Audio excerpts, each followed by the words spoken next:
Hello, beautiful mamas.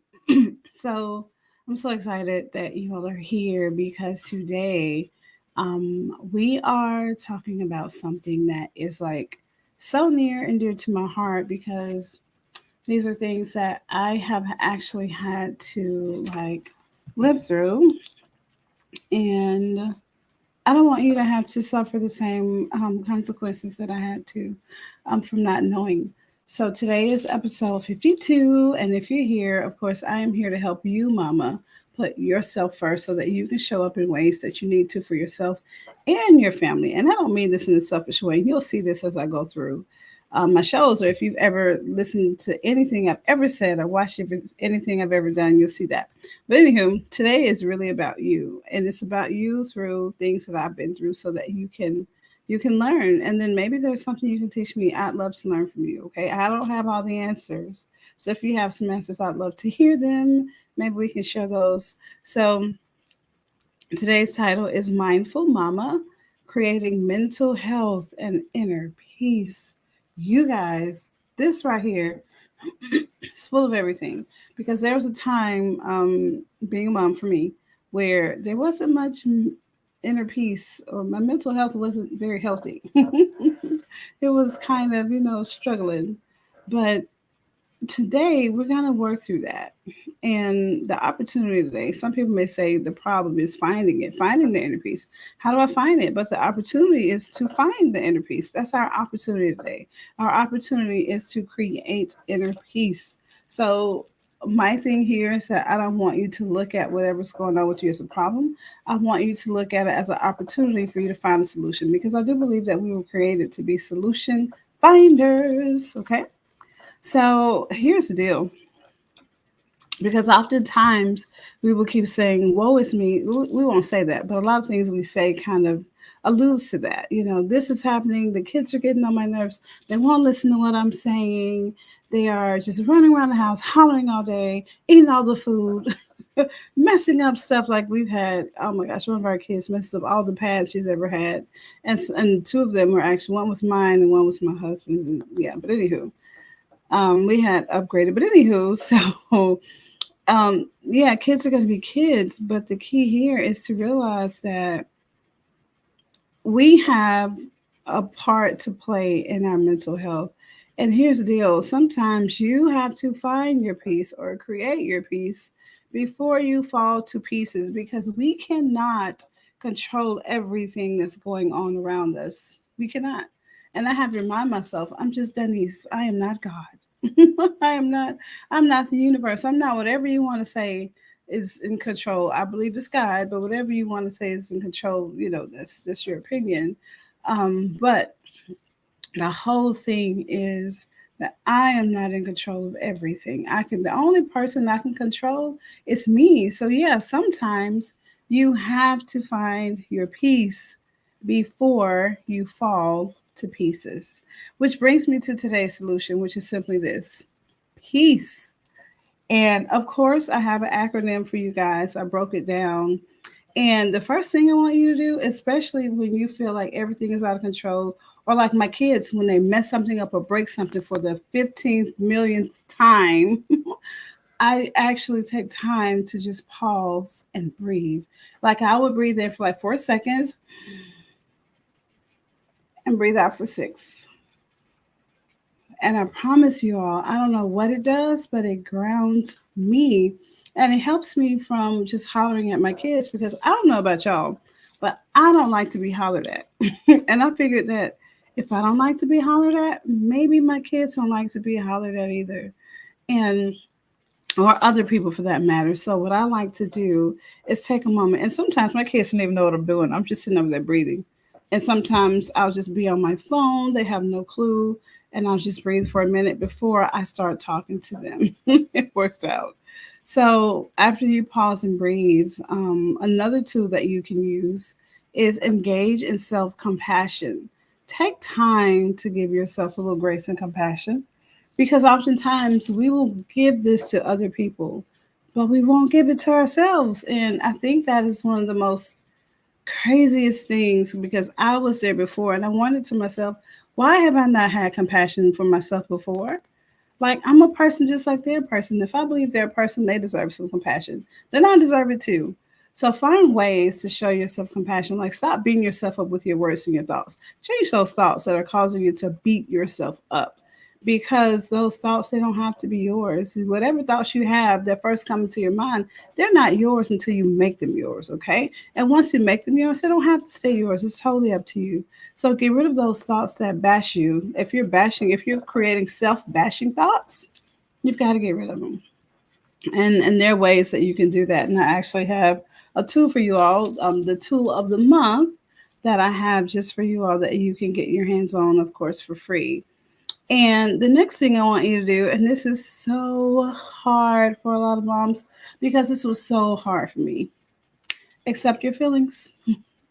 Oftentimes, we feel as if feelings are a detriment, especially feelings such as anger or hatred or jealousy or envy or whatever. We think that they are feelings that work against us and don't make us feel good, even sadness. But the key is to feel them. Feel those feelings. And then the reason we feel them is because they are often leading us to something that's really going on within us, something that we can actually analyze. Okay.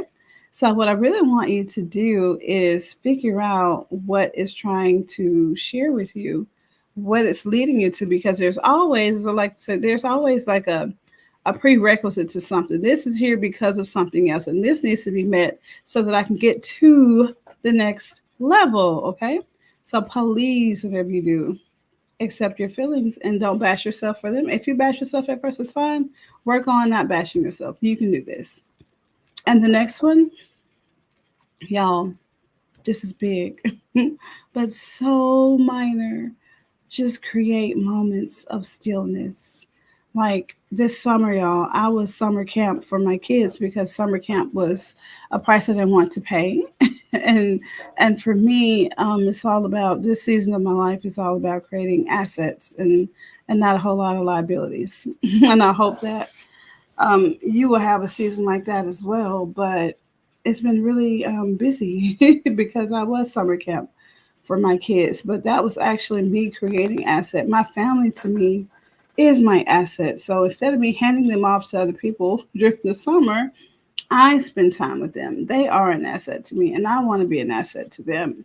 So now that they're back in school, I have created a moment for myself, or moments.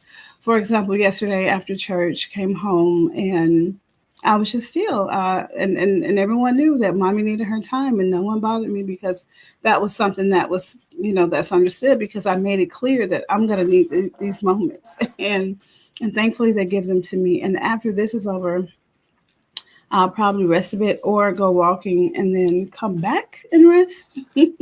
But yeah, but even walking can kind of be a moment of stillness because you can be with yourself. I'm just going to walk outside in nature and peace. And that can still be a form of stillness, even though you're kind of moving, but you're out there with nature. And then while you're out there, if you go out there, hug a tree.